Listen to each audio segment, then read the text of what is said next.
사도 요한은 재림의 날이 오기 전에 큰 환란이 일어나도 하나님이 친히 이렇게 인을 쳐서 택한 백성들을 끝까지 보호하신다라는 약속을 말씀하시고 있는 내용입니다. 우리가 보통 이 요한계시록을 가지고 휴거, 재림, 전천년설, 후천년설 뭐 이런 얘기들을 많이 하고 또 그걸 가지고 논쟁을 하기도 합니다마는 성경에 나오는 이야기를 가지고 이 마지막 날에 되어지는 이야기들을 쭉 설명하는데 이 설명하는 과정에서 이단들이 많이 나오기도 합니다만 제일 중요한 것은 하나님이 인을 치신 백성들을 끝까지 지키신다라고 하는 이 약속에는 똑같은 이야기들이 들어있으니까 이 부분에서는 변함이 없는 하나님의 위로가 담겨져 있다라고 하는 겁니다.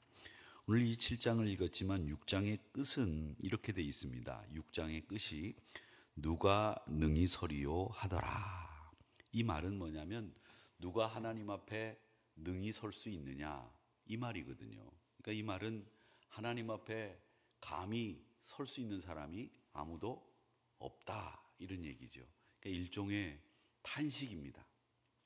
하나님 앞에 내가 큰 죄를 짓고 하나님 앞에 불충한 우리가 어떻게 하나님 앞에 감히 설 수 있겠습니까? 이런 탄식으로 끝났습니다.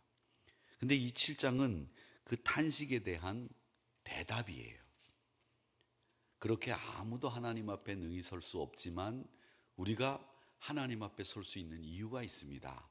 그 이유는 뭐냐면 하나님이 환난 가운데에서 인을 치신 그 백성들은 끝까지 보호하신다. 이 약속을 이 7장에서 하시고 있는 겁니다. 그래서 우리는 이 말세라고 하는 환난이라고 하는 큰 고통을 지나서 천년왕국에 이를 때까지 하나님이 인치신 그 백성들을 보호하신다고 하는 이 약속을 굳건히 붙잡아야 됩니다.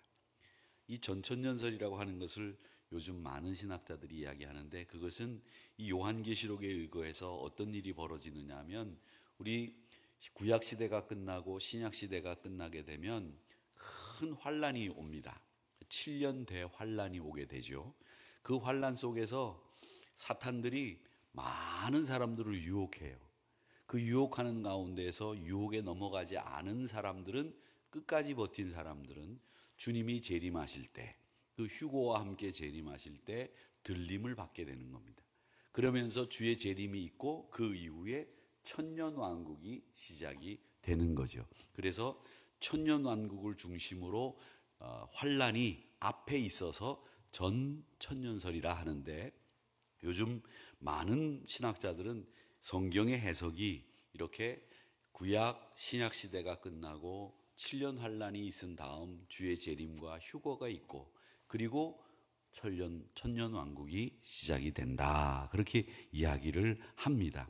그러나 그거보다도 더 중요한 것은 제가 조금 전에 말씀드린 것처럼 하나님께서 우리를 늘 보호하시고 지켜주신다라고 하는 거고 7장의 말씀은 결국은 재앙으로부터 우리가 보호받고 재앙으로부터 우리가 이기는 하나님의 백성에 대해서 이야기하는 내용이 7장의 내용이다라고 하는 것을 기억하시면서 믿음의 눈을 들어서 하늘 보좌를 바라보시면서 궁극적으로 우리 믿음의 성도들이 승리한다고 하는 이 사실을 기억하면서 서로 위로하시고 주님 주시는 평안을 누리시는 우리 하늘이 성도님들이 되시기를 주님의 이름으로 축복합니다.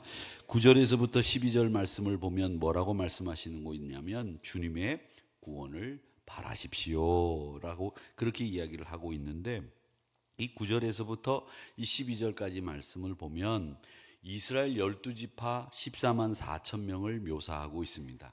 그 14만 4천 명을 묘사하고 있는데 이걸 숫자적으로 이야기를 하죠. 누가? 신천지가 그대로 숫자적으로 이야기해서 우리 교회가 14만 4천 명이 되면 하나님께서 그 사람들만 싹 들어올려 가지고 하나님의 나라를 만든다라고 하는 것인데 이건 숫자의 개념을 그대로 적용해서 이야기할 게 아니라 각 지파에서 구원받은 성도들의 숫자를 이야기하는 것이기 때문에 하나님이 세계 열방에 있는 사람들 중에서 구원받은 사람들을 하나님이 택하셔서 그의 나라로 부르신다라는 이야기를 합니다.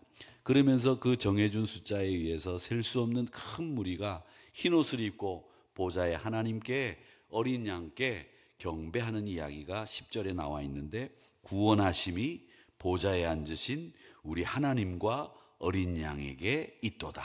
찬양의 가사이기도 하지요. 이 말씀처럼 우리가 영광을 올려드리는 이 날이 도래하게 될 것입니다 라는 이야기를 하고 있습니다. 그래서 환난을 통과한 성도들이 승리의 함성을 지르면서 지극히 높으신 하나님 앞에 경배하는 이야기입니다. 이 승리는 싸워서 이기는 승리가 아니라 사실은 구원을 이야기하는 겁니다.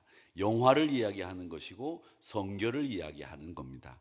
말세가 되어지면 많은 사람들이 환난에 빠지고, 말세가 되면 많은 사람들이 주의 도에서 멀어지는데, 우리는 주의 구원의 도를 잘 지키면서 하나님 앞에 영광을 돌리는 자리까지 가게 된다라는 이야기를 하시고 있습니다.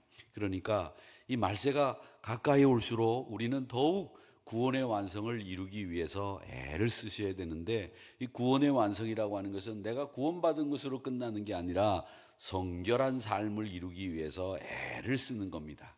제가 어제 말씀드린 것처럼 화평과 거룩함을 쫓는 사람들이 되고, 화평과 거룩함을 쫓는 것이 결국 주를 볼 수 있고 주와 깊은 교제를 나눌 수 있다라고 하는 이야기를 기억하시면서 주님의 온전한 구원을 완성해 나가시는, 그래서 이 땅에서 잠깐 당하는 이생의 고난을 그렇게 크게 생각하지 마시고 기쁘게 통과해서 하나님 앞에 영광을 돌리는 우리 하늘이 성도님들이 되시기를 주님의 이름으로 축복합니다.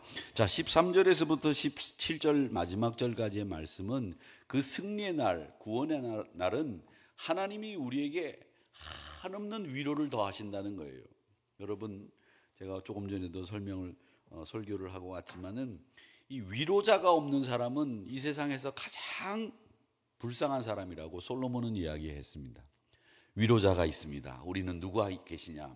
예수 그리스도, 그분이 우리의 위로자이십니다. 여러분 곁에 항상 계시는 거예요. 그걸 잊지 마세요. 제가 늘 말씀드리지만 우리가 예수님과 동행하고 있다는 사실을 잊는 순간에 우리는 큰 시험에 빠질 수도 있고 환난에 빠질 수도 있고 여러 가지 어려움에 직면할 수 있습니다. 이성복 목사님이 늘 말씀하셨다죠. 늘 손을 이렇게 꼭 잡고 다니시는데 왜 이렇게 손에 주먹을 쥐고 다니십니까? 이렇게 말씀을 물으니까 이 목사님이 그러셨다잖아요. 저는 예수님과 꼭 손 붙잡고 다니기 때문에 이렇게 손을 꽉 쥐고 다닙니다라고 말씀하셨다고 합니다. 여러분, 주님과 동행하시기를 바랍니다. 그래야 됩니다. 그리고 주님과 동행할 때 여러분에게 한없는 위로가 여러분에게 주어지는 줄로 믿습니다. 위로가 필요 없는 사람이 어디 있겠습니까? 다 위로가 필요하죠. 누구나 다 위로가 필요합니다. 제가 볼 때 위로가 필요 없는 사람은 이 세상에 아무도 없는 것 같아요. 다 위로가 필요해요. 어떤 사람은 정말 위로가 필요 없고 정말 그 사람은 그냥 혼자만 둬도 괜찮을 것 같아요. 돈도 있고 명예도 있고 권력도 있고 정말 저 사람의 삶에는 부족함이 없는 것 같은데 정작 그런 사람에게 더 위로가 필요하다는 거예요. 그러니까 이 세상에는 위로가 필요 없는 사람이 없는데, 그 위로자가 누가 영원한 위로자가 되시느냐? 우리 주님이 위로자가 되시는데, 오늘 말씀에도 14절 말씀을 보세요. 내가 말하기를 내 주여 당신이 아시나이다. 뭘 아십니까? 우리의 곤란한 환난에, 그리고 우리의 슬픔을, 모든 걸 아시는 거예요.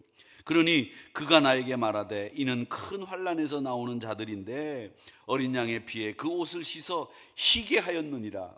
너희들이 환난을 당하고 고통을 당하지만 내가 그 어린 양의 피로 너희들을 희게 만들어 주겠다, 깨끗하게 만들어 주겠다, 그렇게 말씀하시면서 우리를 위로하시는 거예요. 그러니까 우리 주님이 여러분을 위로하시고 여러분을 늘 사랑으로 인도하신다는 약속의 말씀을 이 14절에서 하시고 있는 겁니다. 여러분, 그렇기 때문에 세상 사람들은 말이죠, 뭐 세상에서 고통당하면 뭐 절망하고 뭐 힘들어하고 뭐 그렇습니다만은, 우리 목자 되신 예수님은 우리를 늘 생명수 강가로 인도해 주시는 분, 생명수 강가로 인도해 주시는 분, 그리고 애통함과 억울함을 끝내주시는 분, 우리 주님은 구원의 완성을 이루는 성도들에게 한없는 위로를 베풀어 주시는 분. 그래서 우리는 다가올 심판이 두렵지 않고, 그래서 우리는 늘 그날을 기대하며 살 수 있는 하나님의 백성이라고 하는 것을 여러분 잊지 마시기를 축복합니다. 그날은 확실히 옵니다. 그렇기 때문에 우리는 이 말세지 말의 징조가 여러 곳에서 나타나고 있는데, 주님의 진노가 느껴지고 종말의 날이 정말 가까이 왔다고 하는 것을 깨닫게 될 때, 우리는 더욱더 주의 구원을 완성하는 데 힘을 쓰고, 우리가 더욱더 주님의 위로를 듬뿍 받으면서 영광과 존귀를 주님 앞에 돌리면서 승리하는 우리 한우리 성도님들이 되시기를 주님의 이름으로 축복합니다. 그래서 그날을 고대함으로 오늘도 이기고 한 주간도 승리하며 12월을 멋지게 보내시는 대강절 절기를 보내시는 우리 한우리 성도님들이 되시기를 주님의 이름으로 축복합니다.